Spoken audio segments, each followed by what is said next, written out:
Welcome back to the Head, Heart, and Boots podcast. I'm Chris. And I'm Brandon. Join us as we wrestle with what it takes to transform ourselves and the businesses we lead. Oh, what'd you think? I don't know, it's kind of serious. Should we laugh? Welcome back. 102.7. 102.7. Floodlight FM. That's right. I don't know why I felt compelled to do that, but It's kind of fun, though. Welcome back. Hey, dude. Yeah. I stole your opener. I know. It's kind of fun, though. I haven't heard you do that in a long time. The old people don't know, but our normal sound check is you doing. Yeah. 102.7 Nordyke FM. How's it sound? Hits you can live by. Yeah, some other BS. So I don't know why I find that so fun. Yeah. Where do we want to go today? Well, it's an interesting one. I think it's such an important topic. Yeah. And it's something that I keep personally coming back to over and over again. It's this idea that there's this compounding effect from consistency, right? And I think what got me really thinking about this a bit this morning, obviously some of the reading and stuff that we're doing for the book club with the Blue Collar Boys, things like that. But I think what set it off for me is I realized that I'm about to hit. I just hit. Where am I at? I'm rounding into that 12, 13 year mark in the industry. Yeah. And I'm pretty young still. I'm only 46. So, I mean, certainly some people are listening going, oh my gosh, you're old, but in the whole scheme of things. And one of the things that struck me about that is, like, for instance, my second longest career is the military. Yeah. Right. That was 8 years that I served in the military. And the other is like these situations where 2 or 3 years I'm working in some capacity, learning this skill set, and then I'm advancing, going to this company, doing whatever.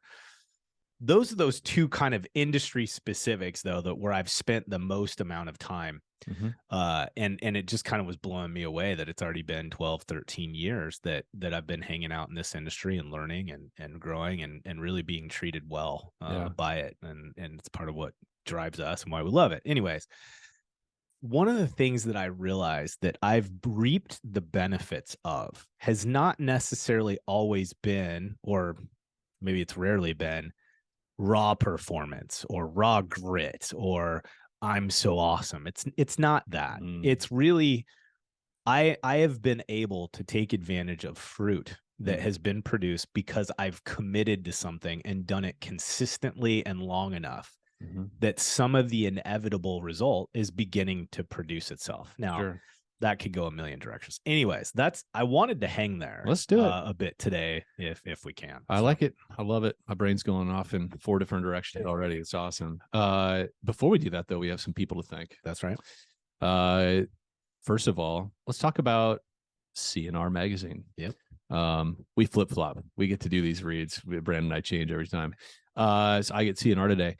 You know, Michelle has become a friend of ours, and I think what we've observed over the last couple of years in particular is like her ambition and her entrepreneurial spirit is powerful. It is. I mean, awesome. What she's done with CNR after buying it, it's pretty remarkable how she's grown the subscribership, but we're also advertisers in CNR, and we've seen a major lift from our advertising presence with regard to our number of listeners, people calling us for consulting, all that kind of stuff. So from an advertising standpoint, and also just the industry intel, like she's really firing on all cylinders with her team. They're always the ones sort of breaking stories about M&A that's happening in the industry, other types of current events, and covering the work that RIA is doing in the industry and all of the new key tech. She's connected to all the right people. And you see that in the media and the content that she and her team are putting out. So we're huge fans. Yeah. We're advertisers. We're believers in what they're trying to do. Yeah. So if you're not a subscriber yet or an advertiser, you really should check into it and CNRmagazine.com. Yep. There you go. CNR. And it's A&D. Yeah. C&R magazine.com. Huge proponent. Yeah. Good team. Liftify. Right. Liftify team, man, we've been working with Zach and the crew now for several months. Yeah, several months. Hitting the industry by storm. We rant and rave about them. So Liftify.com is an automated Google review platform. where it just in a very consistent, consecutive way, very intentional, goes out, secures those Google reviews after a project's completed. And then, of course, just the benefit of having these live, consistent, and new Yeah. 5-star reviews hitting your profile. The SEO activity that people are getting from this is immense. So for the cost, right, Yeah. that you're producing this, or that you're charged to do this, the SEO upside is just bonkers. So Google's really, really emphasizing Yeah. the value of Google specific reviews, right? And Yeah. it's really having a profound impact on those that are using the service. Yeah. I mean, we've had a few clients come back that just within weeks, they were Literally. seeing a lift, pun intended, Yeah. in their organic Yeah. Google 100%. leads coming And the in. guy's brilliant. So he Yeah. can really talk you through what the impact is, what the effect is, why it's happening. In fact, we've got a couple shows, not just with Liftify and Zach specifically, but also Ben with Ironclad and him talking about the Yeah. ramifications of those Google reviews. So check that out if you want a little deeper dive into the data and the analytics and why it's important. Yeah. But guys, Google reviews, it is the fuel for us in our digital presence. Liftify can make it super fire and forget, like literally just put the system in play and they'll take care of business for you. Yeah. And if, and it really doesn't matter whether you're a 5 location, $30 million company, or you're a brand new startup, it's like you are going to get benefit either way. Yeah. And I mean, at a larger company size, it's just so much of a no-brainer. You sneeze more money than it costs Yeah, to do that. to hire Liftify to do that. And it's very affordable for small restoration companies as well. So we recommend it to everybody. That's right. All right, my man, let's get into this. So it's this idea that when we do something consistently enough, Yeah. inevitably we're going to get some form of a result. And maybe the counter to that is the flash in the pan behavior that so many of us get caught into, where we get, it's almost like, hey, what's going on right now is New Year's resolutions. How many people right now have created their list, right? Their New Year's resolution. It's just like the gyms. How many gyms there, right now, they're making money hand over fist on signups and programs. Yeah. In March, how many of those people will still be paying in a program and committed to what's happening? Not very many. Yeah. Like, I think the washout's 70 or 80% or something weird. Yeah. But we're all so susceptible to that. We're also susceptible of coming out of an event, immediately holding a meeting with one of our team members, talking about how critical it is for us to do XYZ for the health of the business. And 45 days in, we're not inspecting that anymore. Yeah. There's no accountability cadence. We're not even reviewing that agenda item on a consistent basis. We've just puttered out. Yeah. We got all excited. Yeah. We didn't follow through with any level of consistency. And then we're frustrated because we don't get the result that we're looking for. Undoubtedly, consistency has been the single greatest impediment to my leadership and my personal growth, professional growth, really across my whole career. Now, it's something that over probably the last 10 years, as we've known each other, it's been something that I've been aware of and working on intentionally that whole time. And I feel like today, I'm able to be a lot more consistent in the work that I do with clients and so forth. And it makes all the difference. Like, in hindsight, it's the little things that I forget who we were talking to. I think we even had somebody on the podcast and they were just talking about the importance of consistency within leadership, that it's almost everything about leadership. Yeah. Like, I think it's kind of similar to how we can fall in love with our ideas that we get when the real work is the execution of the ideas. Like, we can take a lot of personal ownership of this great idea I have, but everybody has great ideas. We place too much value on ideas rather than execution. Right. And I've been guilty of that. Yeah. And so I think a lot of us as natural born leaders, we lead through our charisma, our energy, our drive, our curiosity, that kind of stuff. And consistency is not our strong point. Yeah. We tend to we're evangelists is kind of more the category of leader we are. And so it's like, we get really excited about the new thing. This is a merchant thing, by the way. Those of you who are core value index people, right? It's very much a merchant thing. It's like, as leaders, we're starter leaders. Yeah. And then there is a class of leaders, and you and I work with many of them. You're more like this than I am, that are, they're good they're better maintainers. And the only real differentiator, aside from their natural wiring and they like more details and process driven, is just consistency. Yeah. They're able to be more consistent. And I think leaders like you and I that are more on that charismatic end of the spectrum, right? Merchants, relational, etc. We have to really develop that. Like that's a muscle. You just have to flex. It doesn't just come to everybody. It comes easier to others. But the consistency piece for me, what I've discovered is it's all about discipline. It is. It's like, and that's what I've become better at in the last 5 or 10 years is doing in the absence of feeling. You know, it's like really cultivating that discipline to, and I think the translation in our industry, right, is there even still are weeks where I don't feel like leading a sales meeting. Yeah. And I have a number that I help lead with our clients and sales leaders and stuff like that. And I show up and there's part of me that just wants to throw the agenda out and just kind of, earlier today, we were onboarding a client. I asked him about sales meetings and he's like, basically we get together and bullshit for 45 minutes. I'm like, I love your honesty, but that is common. That is how a lot of our meetings go. Many of us, you're like, yeah, we had an agenda, but then we just bullshitted. We talked about a few things and then somebody rabbit trailed off. And that is what happens. Yeah. And I get that. Sometimes I'm not excited about my agenda because it's the same agenda we've had for the last 19 sales meetings. And sometimes I just want to whiff it and end up getting off on a rabbit trail with somebody. But it's the ability, I think, great leaders, truly great leaders that I've observed, when I try to break down what I admire about them or why I believe they're a great leader, it's because they're reliable. Yeah.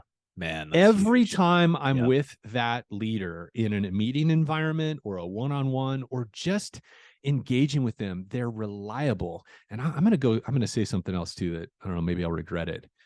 But there is, when you talk about consistency, when you're a leader, people are watching everything about you. Everything about you. Are you overweight and fat? Do you eat like shit and you walk in with your big gulp and your go-go taquitos from 7-Eleven or Wawa? Like what image and how integrated is your leadership? Because people see everything about you. They hear how you talk to your wife on the phone when your wife calls in the middle of the day and you're in the hallway, you're in your office, your door's open. They hear how you talk to your kids. They hear, like, as leaders, every aspect of our life is being watched. And I think consistency and discipline, it is the defining characteristic of a leader. Because it's really fucking hard. It's hard. It is hard to be disciplined, and everybody recognizes that. Yeah. Every single person in the world recognizes that discipline is hard. It's hard to do things that are unpleasant. It's hard to repeatedly do things. Oh, man. When there isn't an immediate reward. Yeah. Everybody knows that. And so everybody looks at the leader. And to the degree at which the leader models discipline, I think is the degree to which they respect and follow that leader, because they can be counted on. Yeah. And there is some importance. I mean, I don't want to over-index on this. Obviously, you and I are like really passionate about our physical health. Like we're vocal about all that. And I realize for some people, they don't ever intend to be as to prioritize up our life as much as maybe we do. Whatever, that's fine. We're not advocating for 6-pack abs here, but are you 40 pounds overweight? What's it doing to you? Basically? What is it doing to you, and how does it impact your leadership? Yeah. What are you modeling? You certainly aren't modeling self-care. Is that fair? I think so. And of course, some people have health conditions. I get it. Like, I know there's exceptions to every rule. I know that it's more difficult for others than for some than others. I get all that. And it's certainly not even the point. No, it's not even the point. The point is back to this consistency piece. I think it's discipline. And how does that show up on a day-to-day basis operationally? Well, I think a lot of leaders struggle to maintain battle rhythms in their business that are reliable. And so from week to week, they're peer level leaders, they're co-leaders. So GM, his or her leadership team, right? Nobody knows exactly how that week's going to pan out from week to week. We might have a production meeting, but if something comes up, we might punt it. We might have a leadership meeting like we said we were going to do once a month, but then a storm happens and we punt it. Then we say that the morning stand to and all its, the elements, the key elements of a morning stand to are mission critical to our business. And then that mitigation manager or whatever schedules a doctor's appointment during that stand to, and they don't show up. That's not to say there's a mitigation manager, you have to be the one leading your stand-ups, obviously, but the point is, if we say something's important, the first time that we punt it, people are like, oh, I don't know if that's important. The second time we punt it, they know it's not important and they act as if. Yeah. Yeah. So I mean, I don't know. The more I think about leadership, there's so many fancy books on it. And I just wonder if it really, like, leadership, the translation is become a reliable person that people can count on and people will follow you. Yeah. Because they're hungry to have reliable people around them. That's right. Yeah. Yeah. It's funny too, because I mean, you and I have been pretty open about this in a lot of different situations, lots of different episodes. It's come up. You and I are starters by default. If we're just kind of left in a vacuum, we'd be much more excited about starting something new over the next handful of weeks versus knowing that we have a mission in front of us that we're going to plod through. Yeah. And part of that's optimism, part of that's excitement. I think part of you and I are both kind of wired for vision for what could be. And so we always get pumped when we see like the foundation of some idea or the starting of something. And so in order for me, and I just really appreciate, because you're so transparent with some of your struggles, but I agree that thing has been the most difficult for me as well. And in full transparency, there's been times in GM spots or key leader spots that the lack of default to consistency plagued me. And it really slowed the development and the growth of the businesses that I was leading. Because of that, like, it was hard and it had more of a negative impact than I did a good job controlling. And then there's been plenty of times where I was able to get a grip on a lot of that and we made a lot of progress. So it's the reality of it is there's some level of natural wiring for all of us. But what I've found ultimately is I just reached a certain point where I said it was very difficult for me to show that I was making gains as a professional, as a senior leader, if I wasn't getting a grip on how consistently I could stay A, in my lane, and B, keep my finger on the most critical elements of the business. And I think one of the things that we see over and over and over again is a lot of times when we're working with people, let's be honest, it's not like we're necessarily bringing up some idea that nobody on the planet's ever thought about. In fact, we rarely ever do that. Yeah. Very rarely, 1% of the time, maybe, if that. The reality of it is that we're just a third-party perspective that reminds people of the critical elements of how to create a healthy business. But really what it comes down to is once those ideas are presented, once somebody gets the reminder or gets some clarity around a certain initiative or vision for how things can be executed on, the ones that win are the ones that keep that inspecting happening. Yeah. They're consistent in the follow through of those processes. And that really becomes the differentiator between competitors. Yeah.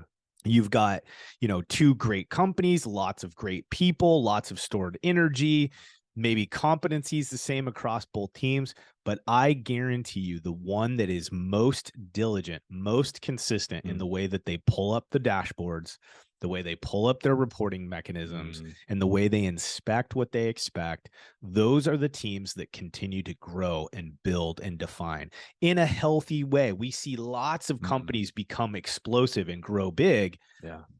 But man, they're just a tire fire on the inside. Yeah. Because they've done nothing with consistency. They've done nothing to create that health that comes from it. It's very difficult. But at the end of the day, it's one of the most critical elements of success in our companies. Don't you think part of living that out or trying to cultivate more consistency and discipline, reliability, that part of it as a leader is really being careful about what we introduce to our people? Like, you talk about really prioritizing and focusing on the most important things, but here's an issue I've seen. And actually, I saw a positive example. I recall not a specific thing, but I just know this was part of my experience with you when we were leading.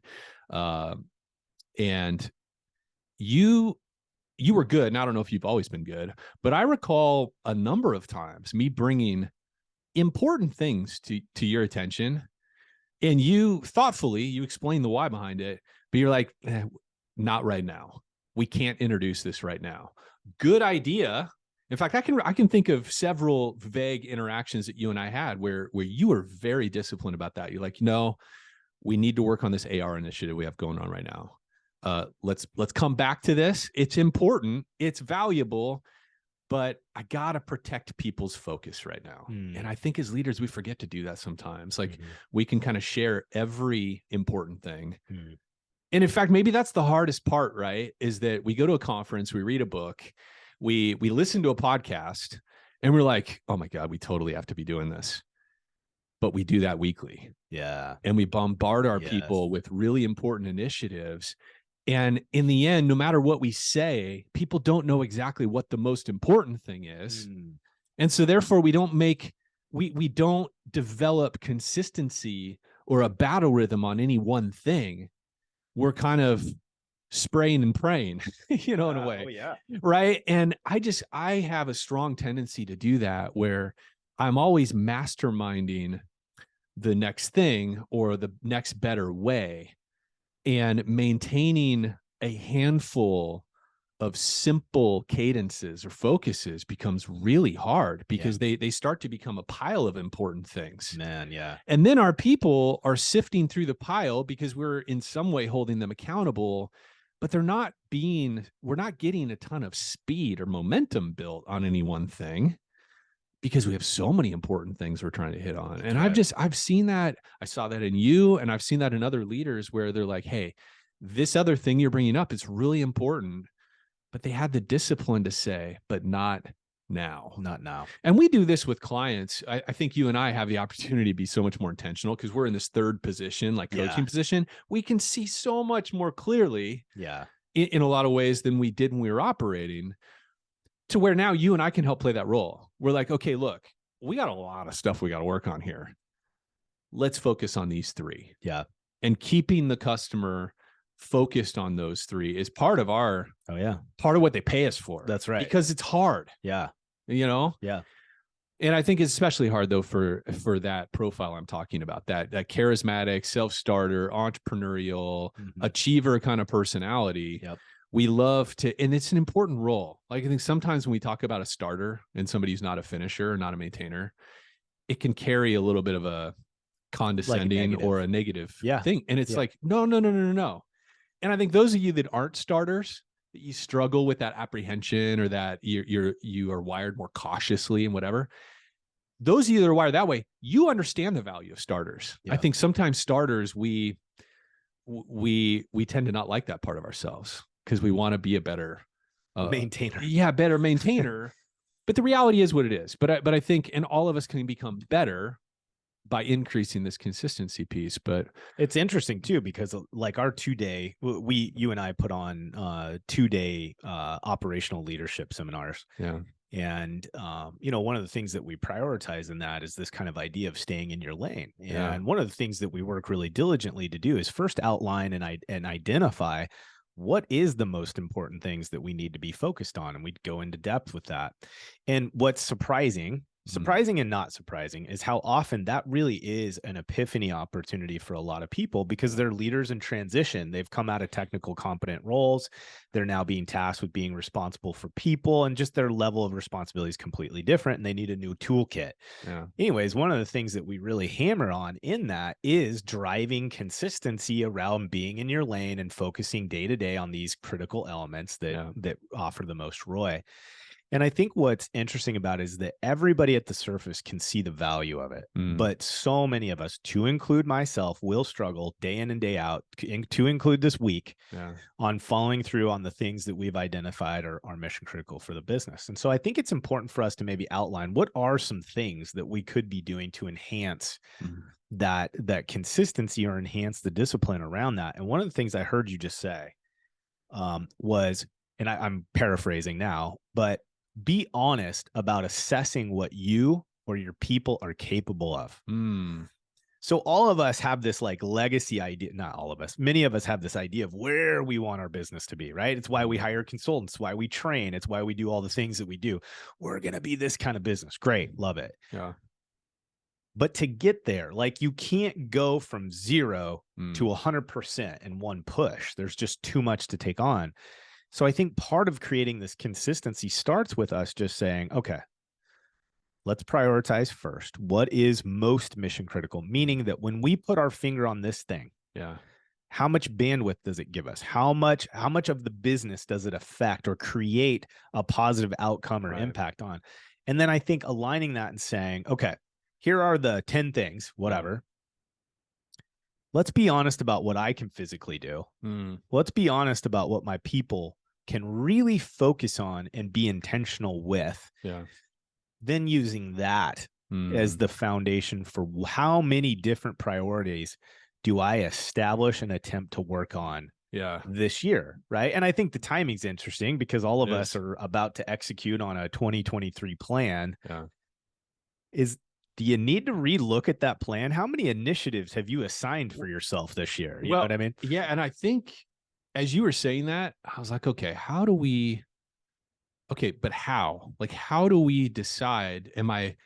Do I have too many priorities in front of my people? Are there too many initiatives that I'm trying to move forward at once? I think one of the filters we can use, this just came to me, is right looking at, because I have these things, I'm dealing with this right now, and I know you are too. We're thinking about, okay, what are the battle rhythms that are so essential for us in our business and That's also right. with our clients? When I think of a new thing because of a podcast or book I just read or a conversation with a friend, I'm like, oh shit, well, I got to work on this. Uh, I think then having that moment of pause as a leader and saying, okay, what other things did I already say were really important Mm-hmm. this year? Yep. We like last year, what were those things and how many of them am I actually Yeah, firing on? that's right. How many of them am I actually consistent on? Yeah. And then because you may say, well, I've learned more since then, and that thing's not as important as I thought it was. That's totally possible. It's realistic. In which case, then I think as a leader, maybe the behavior we can put on is when I'm getting ready to throw a new thing in front of my team or myself or whatever, is first asking myself, what other initiatives have I said are really important that I'm still not 100% on? Mm. And so does it make sense, like you did in several of those conversations? Hey, good, maybe even great, but not now. And here's why. And here's why. And part of that here's why is looking at those current initiatives or those previous ones and saying, okay, are these still as high value as I said they were? Mm. If so, I'm going to delay this other thing. Or I may look at one of those initiatives and be like, you know what, that whole thing about, I don't know, me looking at that dashboard every Monday afternoon. The reality is this other behavior of me having a check-in with my office manager every Monday. I think that actually is a way more value. That's more of a force multiplier than that habit I tried to start last year with checking my dashboard or whatever. And so I'm going to replace that one. I'm going to say, yeah, that old thing, this is a higher value item. You plug it in. Yeah. Right. Instead of just adding on, okay, Yeah. now I'm going to have a one-on-one with my office manager every Monday afternoon. And I'm also going to do this other thing and. I just, that feels like not something I've done routinely, but something maybe I want to lean into this year is because I'm an idea guy. Yeah. God, You and I both really I in a can lot of bury myself in the ideas. And what this also brings to mind from a sales standpoint. So again, you and I sort of help lead a number of sales teams. And with this one team in particular, our largest sales team, I was doing a lot of mulling over what does 2023 need to look like and how are we going to drive it? Driving sales in this industry is a really tricky kind of nuanced thing. It's all about the leading behaviors, Yeah, right? yeah, It's all it about is. getting the right people. It's all Consistency. about getting the right language and all that kind of stuff straight. There's so much to figure out. But what are the key things that if you just do them day in, day out, what are the battle rhythms that if we sort of evaluated ourselves by, are we doing these 2, 3, Mm-hmm. 4, one thing every single week, we know is going to have a very high likelihood of leading to success. That's right. Because there's so much you can track and push on when it comes to sales. Yeah. So but really, if we just focused in as a team on 1 or 2 critical behaviors, what would those be? I tried to force myself into this exercise. And you know where I landed, and where ultimately we landed as a team when we rolled this out, is having 5 by Friday is what we called it. Yep. I think we've talked in previous episodes, certainly talk about it on some lives we've done, but this idea of anchor strategy, it's just so important, so valuable within restoration sales. This idea of every Friday. So the 5 by Friday is, I'm leaving the week already having at least one anchor appointment scheduled for the following week. I know where I'm going to be that week because my anchor appointment tells me, okay, I'm going to be in Dallas, Fort Worth this week. I'm going to be in Tyler, Texas on Tuesday. I know where I'm going to be, and therefore I can schedule all of my other meetings and cold calling Anchor per day in that area. Anchor per day. Yeah. I think you said per week. So I just, sorry. Yeah. Per day. So I know where I'm going to be that day, which allows me, instead of driving all over Timbuktu, just kind of frenzied. Yep. Yeah, no, I'm intentionally booking all my sales meetings in a particular area of my market. And so we identified as a team, look, if the whole team every single week during 2023 has their anchor sales meeting set for the following week before they end the current week, we are probably going to find success. That's right. Now, it doesn't mean we stop. We're just doing 5 appointments a week. No, right. But it's, we're leave on Friday with every person on the team showing a screenshot of their calendar on the group thread, holding each other accountable to that as a cadence. We're going to be successful. And I'm confident we are. And the whole team rallied around. They're like, I need this accountability. Sometimes we're tired on Fridays, and it's like, I've only got, 3 days kind of outlined for next week. I need to bang out and get my last 2 days scheduled, whatever.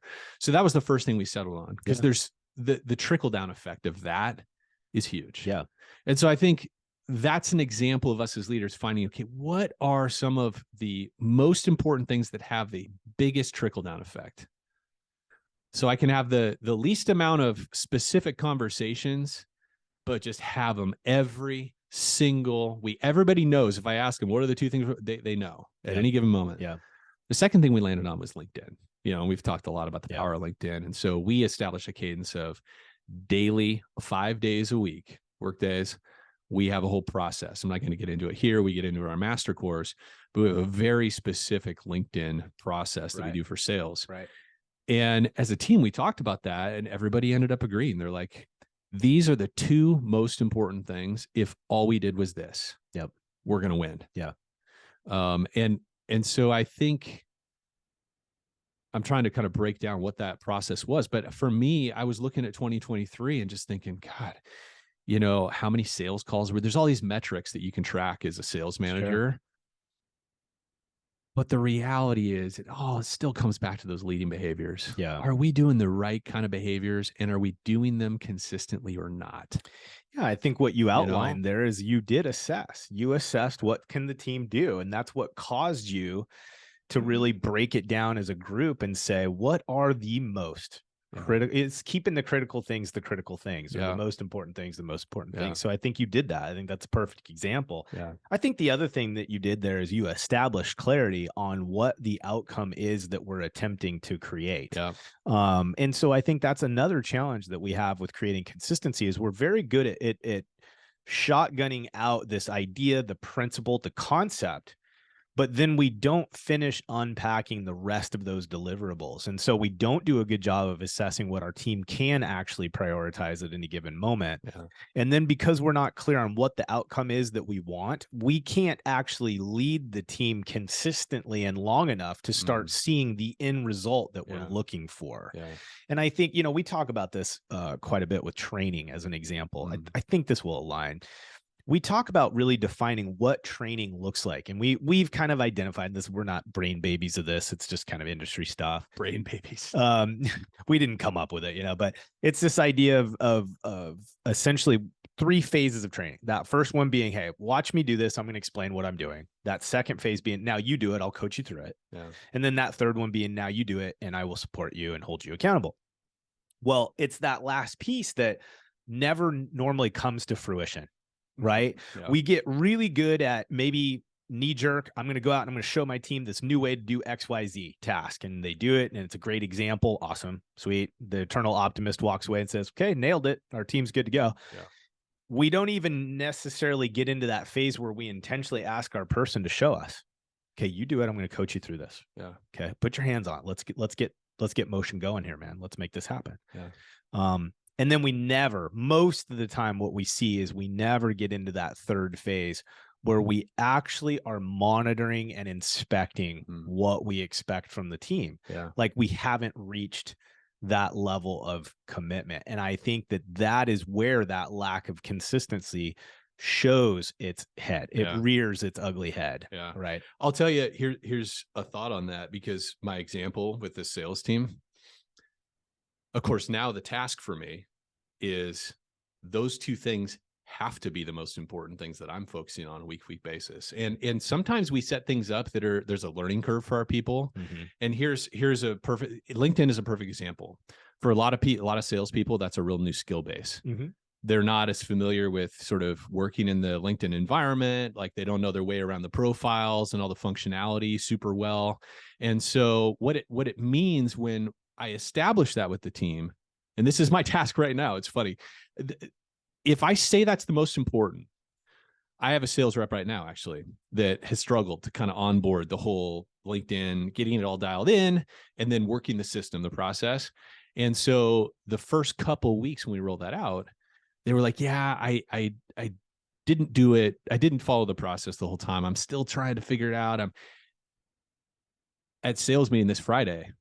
I'm going to do another LinkedIn overview for the whole team, because we have a couple people that haven't really settled into the system yet. And if I don't do that, then I'm inadvertently saying this is actually not one of our 2 most important things for the whole year. Right. So it's like, I think as leaders, we want to set an expectation. We want to set a new battle rhythm in place. And then we kind of expect people to just adhere to it. And then if we let a couple people slip, right, we let a week here, a week there where somebody didn't, post the screenshot of their calendar of their 5 anchor appointments, right, and it goes unaddressed. Oh yeah. Right. Again, what we've allowed somebody to not have that as a priority. Yeah. And so what I'm hoping to communicate with the team this week is, hey, no, this is really one of the 2 most important things we're going to do all year. Yeah. Therefore, we're going to train on it until it is clockwork. Yep. We're going to spend however much time we need for everybody to get up to speed 100% on this thing before we even start talking about anything else. Yep. These 2 things. Yep. And I think that's the discipline as a leader. It's part of conceiving what are these most important things, and then orienting all of our inspection and all of our effort into making it the most important thing. Yeah, that's huge. It's huge. I think just kind of maybe to start wrapping this up, here's something that kind of just landed on me as we've been discussing this.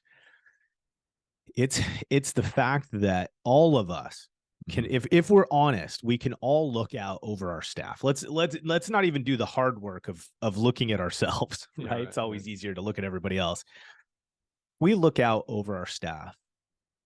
The hot shots, that man, that woman on our team that we just have a special admiration and respect for. Yeah. Ask yourself why. And really keep doing the whole layers of the onion why until you get to the root reason. Yeah. And I almost guarantee you it's because there's a level of trust that you have for them. Why? Because the things that they take on or do, they do consistently. Yeah. They're reliable. Right? If you've got that one hot shot project manager, why are they a hot shot? Are they a hot shot because they can just manage so much more money? My gut says the hot shots on your team are the one that meet the standards in terms of how much productivity they can manage, but they do it consistently. Their margins are consistent. Their customer service examples are consistent, their follow through is consistent, their communications beat the dead horse. Yeah.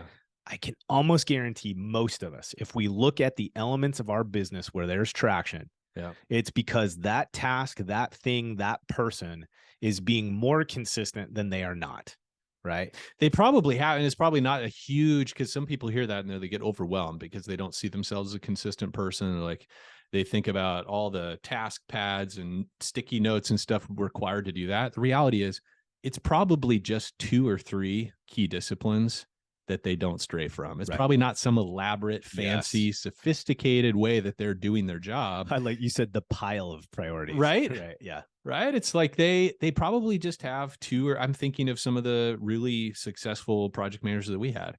They had 2 or 3 key disciplines that they rarely wavered from. That's right. Yep. You know? Yeah. All right. So let's do a little summary. I mean, part of it, dude, this is really my resolution for this year. I was literally, you beat me to it. Like, I want this year to be tagged by, I'm not going to do the word theme. I'm going to stay away from it. Oh, my word is reliable. Oh, consistent. If I say I'm going to do something, because there's an integrity piece to all this. There is, man. Like we get the why at the bottom of that pile. Yeah. Is, am I living in integrity? Yeah. Am I watching the commitments I'm making? Because we're all making commitments probably every hour of the day. Yeah. Oh, I'll call you back. I'll call you back soon. Yeah. Soon turns into 4 hours. That's right. Right. Oh, I'll get you that email by the end of the day. It's tomorrow. And I'm sad how much I've done this. I'll get it to you by the end of the day, and my end of day is 9 p.m. Yeah.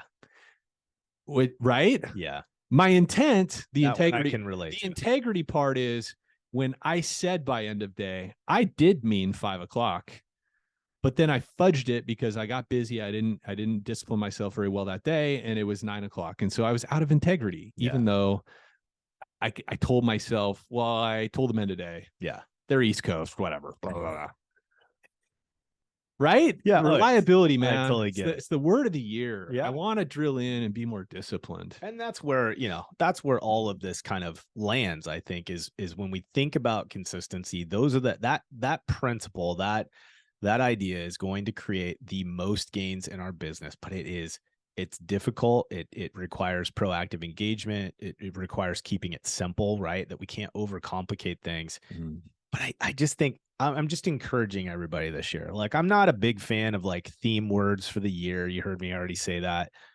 But man, if you could sum up what I could do as a key leader, influencer, like, listen, this is not just entrepreneurs and GMs here. This is all of us. Yeah. What could we do internally to really have a profoundly different outcome at the end of this this year? Consistency.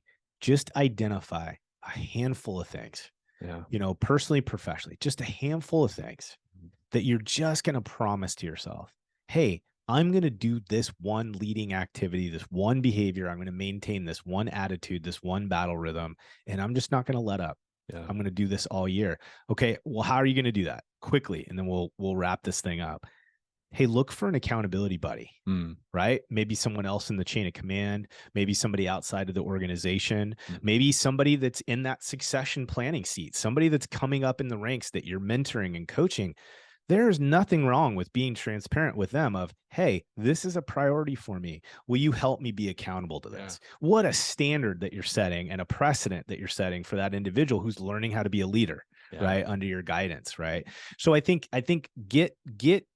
understand that sometimes it takes some accountability, or to create that accountability, it takes some utilitarian behavior, meaning maybe you put it on your schedule. Maybe you mark or block that time on your calendar.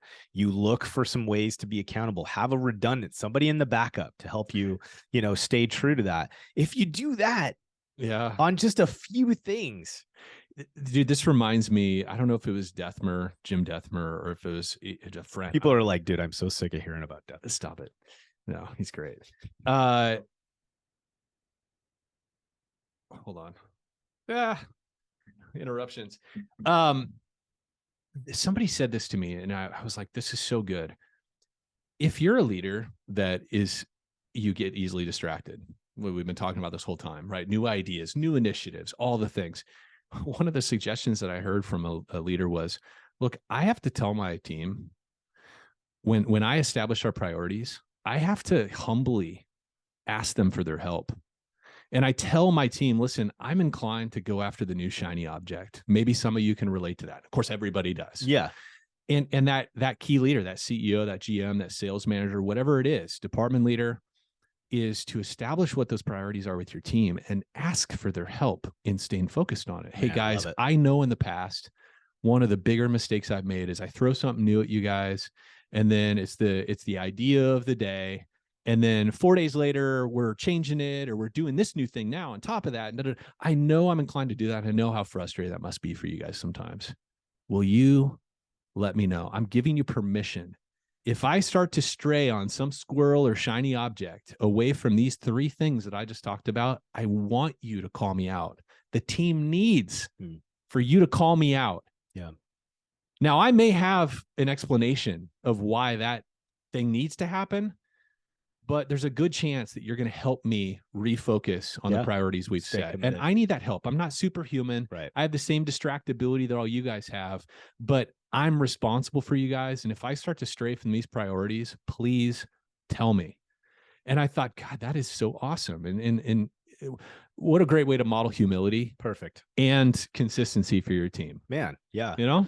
And the principle, the stage that you're setting is we'll all work in the truth, meaning that your key leaders that you're depending on being consistent will be honest and be willing to be accountable and to have some directional shifting happen as required. All right. Right on. We just hit a hard stop. Floodlightgrp.com. Floodlight Friday live stream coming up. Tell everybody about the podcast, Head, Heart, and Boots podcast, and check out our sponsors, CNR and Liftify. We'll see you next time. Bye, gang. All right, everybody. Hey, thanks for joining us for another episode of Head, Heart, and Boots. And if you're enjoying the show, or you love this episode, please hit subscribe, write us a review, or share this episode with a friend. Share it on LinkedIn, share it via text, whatever. It all helps. Thanks for listening.